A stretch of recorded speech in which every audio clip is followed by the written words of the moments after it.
Taste the Daily.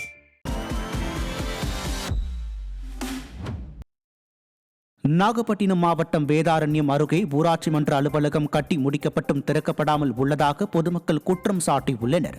Athanur ஊராட்சியில் மகாத்மா காந்தி தேசிய ஊரக வேலைவாய்ப்பு உறுதி திட்டத்தின் கீழ் சுமார் 20 லட்சம் ரூபாய் மதிப்பீட்டில் புதிய ஊராட்சி மன்ற அலுவலக கட்டடம் கட்டி முடிக்கப்பட்டு கடந்த 8 மாதங்களாக திறக்கப்படாமல் உள்ளது. ஸ்டாலின் காணொலி மூலம் திறப்பார் என கூறி அதிகாரிகள் காலம் தாழ்த்தி வருவதாக தெரிவித்துள்ள அப்பகுதி மக்கள் திமுக ஆட்சியில் கட்டடத்தை திறப்பதற்கு கூட போராடும் அவலம் உள்ளதாக குற்றம். திருவண்ணாமலை மாவட்டம் செங்கம் அருகே பேனர்கள் எடுத்துச் சென்ற பிக்கப் வேன் எதிரே வந்த ஈச்சர் லாரி மீது நேருக்கு நேர் மோதிய விபத்தில் 4 பேர் படுகாயமடைந்தனர். திருப்பத்தூரில் இருந்து பேனர்களுடன் பிக்கப் வேன் தஞ்சாவூர் நோக்கி சென்று கொண்டிருந்தது. செங்கம் நோக்கி சென்றபோது முறையாறு ஆற்றுப்பாலம் வளைவில் பிக்கப் வேன் எதிரே வந்த ஈச்சர் லாரி மீது நேருக்கு நேர் மோதி விபத்துக்குள்ளானது. இந்த விபத்தில் பிக்கப் வேனில் இருந்த 4 பேர் படுகாயமடைந்தனர்.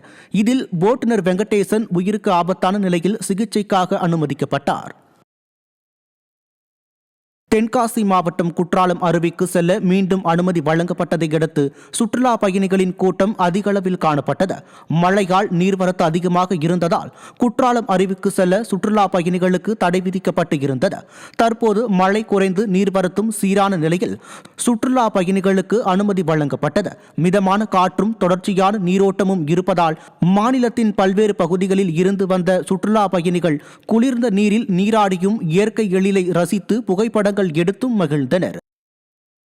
புதுக்கோட்டை மாவட்டம் விராலிமலையில் ஆசிட் கொண்டு சென்ற லாரியில் வாயு கசிவு ஏற்பட்டதால் பரபரப்பான சூழல் நிலவியது. காணியாளம்பட்டி பிரிவு சாலை அருகே சென்று கொண்டிருந்த லாரியில் இருந்து வாயு கசிவு ஏற்பட்டதை அறிந்த ஓட்டுநர் அதிர்ச்சியடைந்துள்ளார்.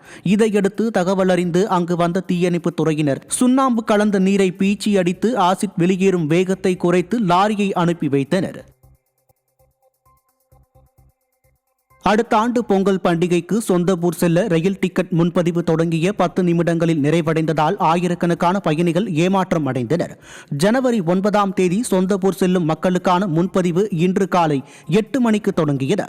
தென் மாவட்டங்களுக்கு செல்லும் ரயிலில் முன்பதிவு செய்ய ஏராளமானோர் ரயில் நிலையங்களில் திரண்டிருந்த நிலையில் முன்பதிவு தொடங்கிய 10 நிமிடங்களிலேயே நிறைவடைந்ததால் ரயில் நிலையங்களில் காத்திருந்த பயணிகள் ஏமாற்றம் அடைந்தனர். எனவே பொங்கல் பண்டிகைக்காக ஜனவரி 10 மற்றும் 11 ஆகிய வார இறுதி நாட்களில் கூடுதல் சிறப்பு ரயில்களை இயக்க தெற்கு ரயில்வே நடவடிக்கை எடுக்க வேண்டும் என பயணிகள் கோரிக்கை விடுத்துள்ளனர்.